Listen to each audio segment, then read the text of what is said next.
You're gonna talk about anything. Ultimately, the sad thing about it is, I think what you saw there is literal the degeneration of a black man. Like his mental health. It's gone. It's gone. Like over the last 2-3 years. Yeah, Will Smith has been looking bad on. Not even look like you know there was the meme of him with the red eyes and crying, crying at the table when his missus told him. You from that, and then other things happening to this. It's very sad to see a black man crumble. Who a lot of people revered. Look up to. Like he's a nice guy, innit? Everyone's saying running jokes about he's gonna run to Bel Air. Viv, Auntie Viv. Phil told him to come home, kind of thing. They were saying, I see the meme.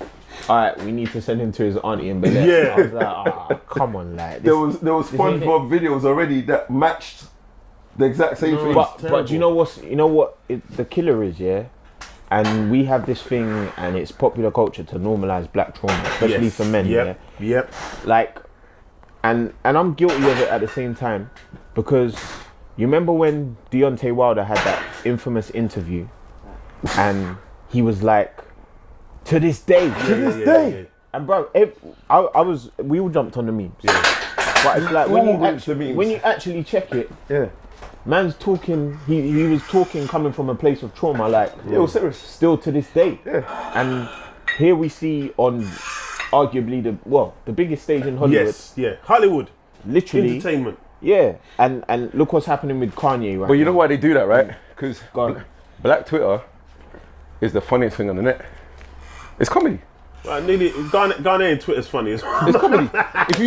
Ghana Twitter's jokes. If you look at but in general, African Twitter in general, like Nigeria, Ghana, they go viral all the time. Sorry. No, they go viral. I'm sorry, but they go African Twitter bangs like Ghana. No, Twitter. they go viral. I'm Jamaican. I'm not getting into the whole. South African Twitter was a madness. They go viral. That's true.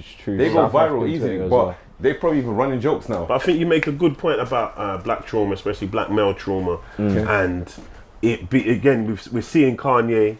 We're seeing Kanye degenerate. We're seeing Will Smith degenerate. It's sad in front of our eyes, and the most that we can do, as opposed to analyze it as a community and say, "Rah," because as you say, black men in London, get me 10 times more likely to suffer from mental health. After the pandemic, everyone's talking about mental health and well-being, but yet still.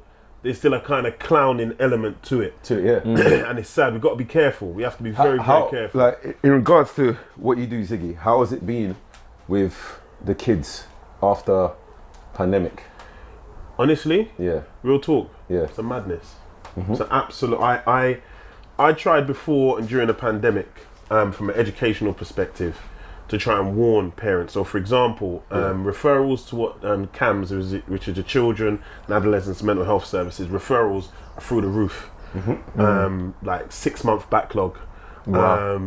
Children suffering from anxiety, mental health. What age groups do you deal with? I'm secondary school, so I'm from 11 to 16. So from year 7 all the way up to year 11, we run our program, our tutoring program specifically to ensure you get the top grades. And what are the key subjects you focus on? We focus on maths and English specifically, because in essence you can't not even do anything. You can't now leave secondary school without maths and English. Without maths. So even if you go to college, they'll make you repeat it. You need it at level 2. So level 2 is the equivalent to a grade 4 or a C. So let's say you need a definite C in maths and English. Have to get it in both. So say you're saying, I want to be a bricklayer, one school. You go to do your bricklaying course at whatever college. I'm going to say, cool, if you ain't got but you got to do 2, this. You have to repeat it. And if you fail 3 times, that's it. And so you mentioned, obviously you said your program. Yes. So just for everybody that's listening, watching, what exactly is it that you do? And obviously you mentioned. I should have my branding still. Sorry. I'm going to get in so much trouble for the marketing team. Lacoste. So, we're More Education, UK's leading black-owned supplementary school. So where are you based? We're on the internet. So I've got children from Liverpool, Bristol. We had a referral in Northumbria. And how many kids total do you take on? On roll, we've got about 60 on roll now. but we're going to have next year the capacity to double that. A lot of our referrals, because we used to be in a centre, like what you may traditionally know. But then when the pandemic came, we switched to online. And then, because I wasn't really on the online thing, I've always taught. I've been a teacher for 15 years. I've always taught in a space. Quick question, don't you think going online, kids don't get to... Okay. Yeah. I know what you're saying. Yeah. I thought that initially. I wasn't on it. Yeah. However... Because they don't get to mix with each other. And you know what I mean? But that's the world that they live in now. Yeah. That's actually their comfort zone more so. I didn't think I was going to be able to translate. I didn't think I'd be able to... But when you've got kids from all over... You've got kids in Sheffield, Birmingham that are linking with kids in London. You got some black children who are isolated in certain areas, and boy, this is their only interaction with people who look like them. That's mad. You with me? Yeah. So it's all well and good. Yeah, you might have something in. I'm from North London, so ours used to be in Tottenham, Edmonton. Yeah. But if you're in Sheffield, how do you connect? How do you learn that? How do you interact with teachers who look like you? So I think the balance is. I've seen it. It's been more advantageous to be online than not. But I hear what you're saying, 100%. So with teaching wise, how long were you at Liam Bailey's? Yeah. Yeah. What years were you there? What years? Yeah, Lillian Bayliss is my home. I'm not gonna lie. I was at Lillian Bayliss from 2012 to 2012 to 2014. Yeah. And then I've gone back there in a different capacity. I've been there for the last 2.5 years. So I do mentoring work. I work with some of the SLT. I used to do some work with the head, the former head.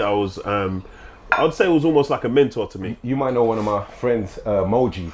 Yeah, she's PE teacher. Yeah. So we come from the same basketball club, Brixton Top Cats. Yes. Yeah. Foundation. Yeah, that's foundation for us. Okay. But I used to coach in Bailey's 2007, 2008. The funny thing is, the other day, one of the kids I used to coach, about 2 weeks ago, a month ago, he came to my Sunday event, Lock Sundays. Yeah. And he's walked in with his girlfriend and a couple of people, and he's like, "Oh, sir, blah, blah, blah." And everyone's looked at me. And I've looked at him, and I said, "Right, you're making me feel like an old man." And he's like, "Yeah, it's my 27th birthday now." And I was like, you know how mad it is, like, there's kids I used to coach, and they still call me sir. There's kids I used to coach, I've seen them get married and all of that. Big man. Yeah. Big man. And I'm like, right, there's kids I used to coach who they call you sir. And they still call me sir to this day. And I was just laughing, because it's just one of them things that, seeing them progress, where they've come from a school like Bailey's, where it's in a rough part of South. It was known as a bad school back before.